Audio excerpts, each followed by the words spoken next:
এক পাগল রে পাঙ্গু ভাইয়ে টপ আর টপ দিছে। ভিডিওটা তোমরা দেখো আর ভিডিওটা শেয়ার করে দিও, একদম লাস্ট পর্যন্ত দেখতে থাকবা। চলো ভিডিওটা দেখো তোমরা। ভারতের প্রক্সি সেবা দাসী হাসিনাকে খেলে দিয়েছে। এই দুনিয়ার যদি সব থেকে মূর্খ, সব থেকে অশিক্ষিত, সব থেকে বড় তুবলা, সব থেকে বড় বড় বেশ্যা বেটির ফুয়া কেউ তাকিয়ে থাকে তে ওই ছেলেটা। আর তার যে আশেপাশে আছে সাঙ্গু মাঙ্গু তারা। দিল্লির মিডিয়াকে খেলে দেওয়া হবে। রে বেশ্যা বেটির ফুয়া, তুই বাংলাদেশ থেকে কথাটা কই রে। তোরা দেশ না আইনের বালা ব্যবস্থা আছে, না ঠিক মতো খানি ভাই রে।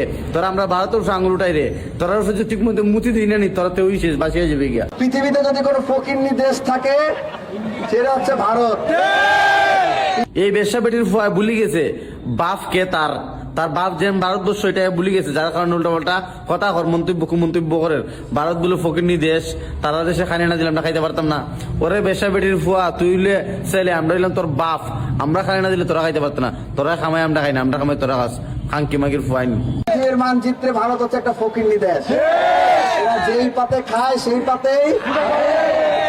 ভারতের নাম মুখে লইস না খাঙ্কি বেটির ছেলে, ভারতের নাম মুখে লইস না তুই। ভারত হইলো তোর বাবা, বাবা ডাক বা আব্বা জান কুত্তা।